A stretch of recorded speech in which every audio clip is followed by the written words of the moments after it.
Well, as president of Oklahoma Wesleyan University, my next guest blew up the internet. Well, I mean, not like blew it up with bombs or anything, but he blew it up with an op-ed called "This is Not a Daycare, It's a University." His latest book is called, surprise, Not a Daycare.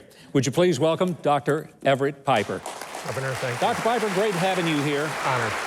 I think in light of us having that conversation with Cabot, it's perfect to say you're a college president.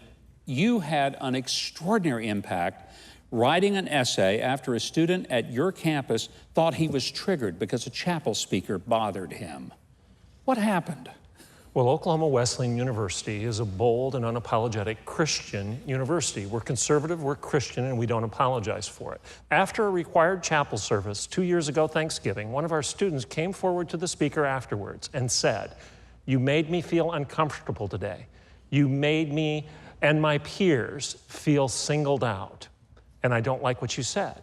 The speaker came to me and wanted me to know that the kid had played the victimization card. And I said, "Well, what was your speech on?" I wasn't in chapel that day. He said, "You won't believe this. It was 1 Corinthians 13. Now, for those who don't know, that's the quintessential love chapter of the Bible. Love is patient, love is kind. And this kid felt offended by it. At my university, it triggered him.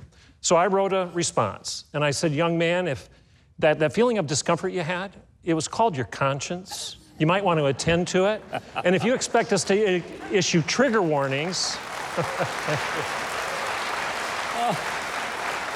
I said, "If you expect us to issue trigger warnings before altar calls, you might want to go to a different institution because this is a university, it's not a daycare." And thus the op-ed, it went viral, everybody cared, and I'm here talking to you today. Most certainly went viral. You said some things in there that were incredibly bold, and I noted one of them. It was that Oklahoma Wesleyan is not a safe place. Rather, it's a place to learn that life isn't about you, but about others. And you tell people in the essay, if these things bother you, this school is not where you ought to be. I've never met a college president who said, maybe you ought to go somewhere else.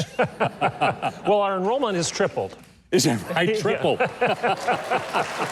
Parents are dying to send their kids to a place that won't ruin them. Absolutely. Our culture is hungry for somebody to confront this nonsense. Our culture is hungry, parents are hungry for someone to look our culture and their kids in the eye and say, this isn't going to be a safe place, it's going to be a good place. In fact, we're told of the great lion Aslan by C.S. Lewis, that Aslan is not safe, but he's good. So let's paraphrase that. The great lion of the liberal arts, the great lion of the academy, the great lion of the college and university, the great lion of the ivory tower is not safe, but it's good. There's a huge difference between good education and safe education. I'd much rather have the first and not the second. I'm a conservative and I'm a believer, but I want to have conversations with people who are far to the left of me, but I want them to be a thoughtful conversation. I don't want to say something and have the person running for a popsicle, Play-Doh, or a puppy because I said something that, hurt their feelings. I want to be able for them to say to me the most honest thing they can, because I think that's how we build relationships. We're not doing that on college campuses today. Why not? So many of our colleges have lost the standard of truth. The subtitle to my book is The Devastating Consequences of Abandoning Truth. Truth with a capital T. Veritas, Latin for truth. That used to be the objective of the academy. A degree shouldn't be about opinions. A degree should be about learning what's true. Pol Pot and Mao and Robespierre and Chavez and Hitler and Mussolini, all the despots of history had opinions, but it didn't end well. Jesus told us, you shall know the truth, and the truth shall set you free. Education should be about truth, that objective standard, that measuring rod outside of those things being measured, to quote C.S. Lewis, or you can do no measuring. When we abandon truth as the objective of the academy, we get chaos. We get vengeance and victimization rather than virtue and veritas, and that's where we are as an academic enterprise today. I grew up during the 60s and early 70s. Berkeley, California was the center of the free speech movement. Now it's the center of the shut down any speech that doesn't agree with. And Berkeley, the birthplace of the free speech movement, is the example, the quintessential example today of ideological fascism rather than intellectual freedom. You must be one of them. You must think like them. You must walk like them. You must talk like them. You must agree with them, or you're verboten. You will be expelled. You will be silenced. You're kicked off campus. That is not freedom. That's fascism. And that's what we see at Berkeley. I've got news for you. Berkeley thinks it's the birthplace of the free speech movement.